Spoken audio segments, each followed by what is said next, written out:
This is a double smoked honey and maple glazed ham.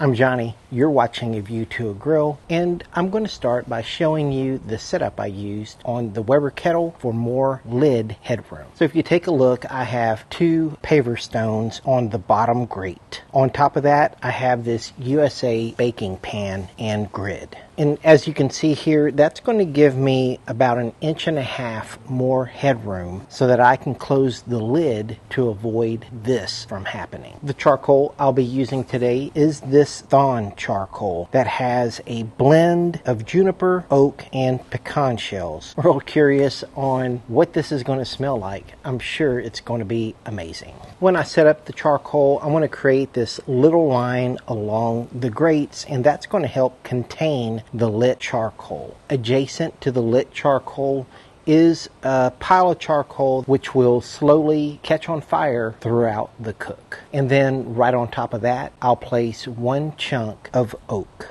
There really isn't a lot of prep work to do, so I'm going to take a half full small Weber chimney starter and get that lit. While the charcoal is getting started, let's go ahead and put our glaze together.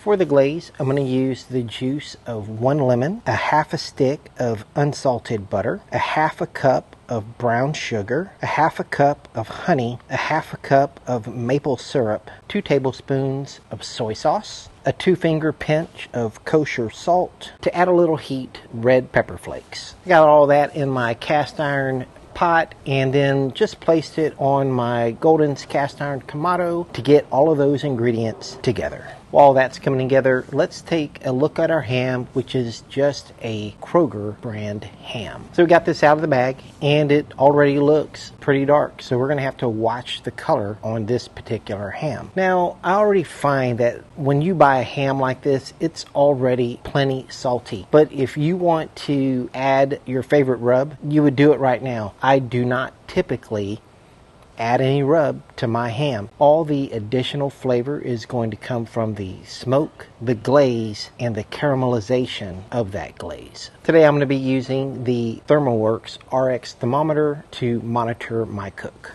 I want to just kind of map that out to where the tip of the thermometer probe is going to go and then insert that right into the ham. I'm also going to be monitoring the ambient temperature of the Weber kettle using the RFX ambient probe. Now, I'm not real concerned with the ambient temperature, but I don't want it to get above 325-ish. Now, I'm seeing some ash on the top of the charcoal in the chimney starter. I'm going to go ahead and get that into that area I reserved for lit charcoal. I'm going to go ahead and set up the ambient probe. Once I have the ambient probe in a good spot, I'll then close the lid. Now I want the heat to travel over the ham, so I'm going to place the vent right over the ham. Adjust the top vent to about 2/3 open and the bottom vent to the second oval from the left. Now on the ThermoWorks RX thermometer, I'm going to set my first alert to go off at 100 degrees. Checking on the glaze, it looks like everything is hot and melted. Pull the glaze off and just set it right here on the countertop and let the cast iron keep it warm. If you remember, we placed the vent over the ham, which means the thermometer on the lid is over the fire. If we take a look at both temperatures at the same time, you can see that next to the ham it is 213 degrees, whereas the thermometer on the Weber kettle lid is reading about 325. The lid thermometer is going to be a lot hotter because it's over the fire, which is a false temperature because it's not next to the ham. Now we're about to receive our alert chime.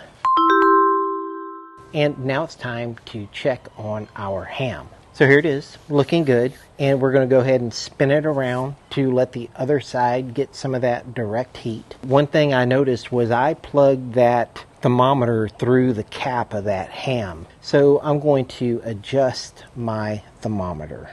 So I have the lid open, and one thing I noticed is that there really is a nice aroma coming from that blend of wood in this Thon charcoal. Pretty nice. Now, if you don't know, I have an Instagram channel. Head over to Instagram, follow me at View to a Grill, and I'd appreciate it a lot. Okay, so let's get the lid back on and set another alert for 120 degrees. And then when that alert goes off, that's when I'm going to start glazing my ham. So I'll get the glaze and start glazing my ham. Don't be afraid to tilt that ham to the side and get some of that glaze in between those slices. And when you're done glazing, go ahead and close the lid for about 5 minutes. So 5 minutes later, we're going to go through that whole process again. When you're done, close the lid and wait another 5 minutes. I like doing this in threes, so 5 minutes later, let's go ahead and glaze that ham for the third and final time. Now, after the third glazing, I'm going to go ahead and let this ham stay on for about 10 minutes. And then 10 minutes later, we're done. Let's take that ham off and get it on the counter. Look at that thing.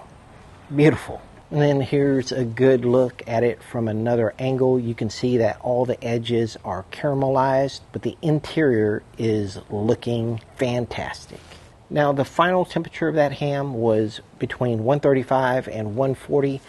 The higher you get that internal temperature, the more dry your ham is going to be. And remember, this ham is already cooked. All you're really doing is reheating it.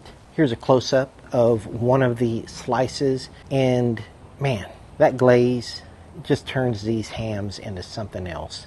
Totally delicious.